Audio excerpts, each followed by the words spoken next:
Baiklah, saya akan memaparkan materi pertama, yaitu tentang pengertian supervisi manajerial. Jadi, supervisi manajerial adalah proses pengawasan, pembinaan, dan pengendalian yang dilakukan oleh pihak manajemen, khususnya kepala sekolah atau pengawas sekolah, terhadap seluruh aspek pengelolaan lembaga pendidikan, agar kegiatan organisasi berjalan efektif, efisien, dan sesuai dengan tujuan yang telah ditetapkan. Supervisi ini tidak hanya menitik beratkan pada pembelajaran di kelas, tetapi juga mencakup aspek manajerial sekolah secara keseluruhan, seperti perencanaan, pelaksanaan, organisasi, pengawasan, dan evaluasi program sekolah. Secara umum, supervisi manajerial berfokus pada peningkatan kinerja lembaga pendidikan melalui perbaikan sistem manajemen. Tujuannya agar setiap komponen sekolah memulai dari tenaga pendidik, kependidikan, hingga sarana prasarana dapat berfungsi secara optimal untuk mencapai mutu pendidikan yang diharapkan. Selanjutnya ada tujuan supervisi manajerial. Tujuan utama supervisi manajerial adalah untuk meningkatkan efektivitas dan efisiensi pengelolaan lembaga pendidikan, sehingga seluruh kegiatan sekolah dapat berjalan secara terencana, terarah, dan berkelanjutan. Yang pertama ada meningkatkan kemampuan manajerial kepala sekolah dan tenaga kependidikan. Yang kedua ada meningkatkan mutu manajerial sekolah. Dan yang ketiga ada mendorong efektivitas pelaksanaan program sekolah. Yang keempat, meningkatkan koordinasi dan kerjasama antar unsur sekolah. Yang kelima, menjamin akuntabilitas pengelolaan sekolah. Baiklah, selanjutnya ada fungsi supervisi manajerial. Supervisi manajerial memiliki beberapa fungsi penting dalam sistem pendidikan, yaitu yang pertama ada fungsi pengawas. Supervisi manajerial memastikan bahwa setiap kegiatan di sekolah berjalan sesuai dengan standar, kebijakan, dan rencana yang telah ditetapkan. Bila terdapat penyimpangan, maka dilakukan koreksi atau perbaikan segera. Yang kedua ada fungsi pembinaan, yaitu pengawas berperan sebagai pembina bagi kepala sekolah dan tenaga kependidikan agar mereka dapat meningkatkan kompetensi manajerial baik dalam perencanaan, pelaksanaan, maupun evaluasi program sekolah.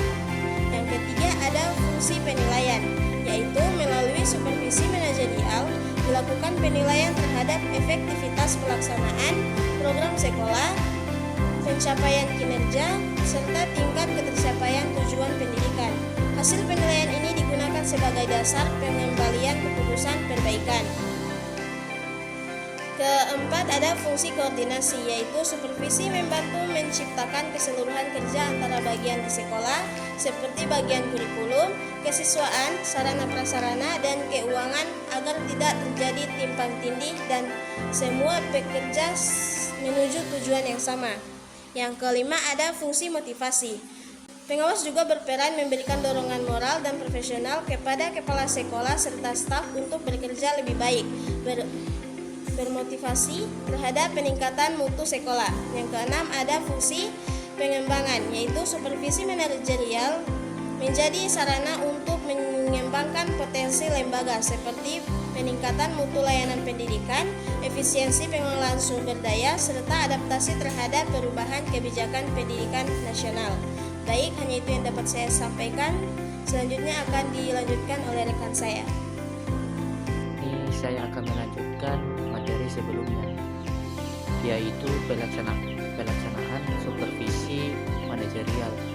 Pelaksanaan supervisi manajerial merupakan proses nyata dari kegiatan pembinaan dan pengawasan terhadap seluruh aspek manajemen sekolah.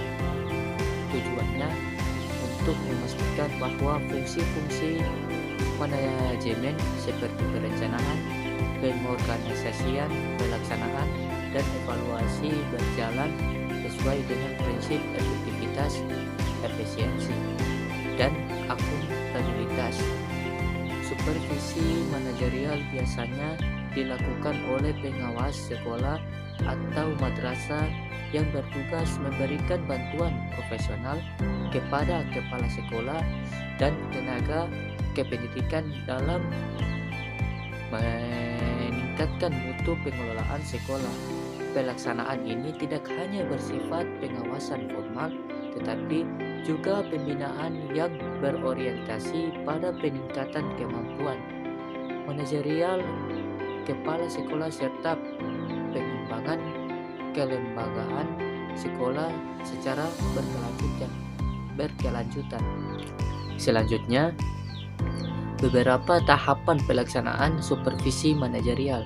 Yang pertama, tahapan perencanaan. Tahap ini merupakan langkah awal sebelum kegiatan supervisi dilakukan.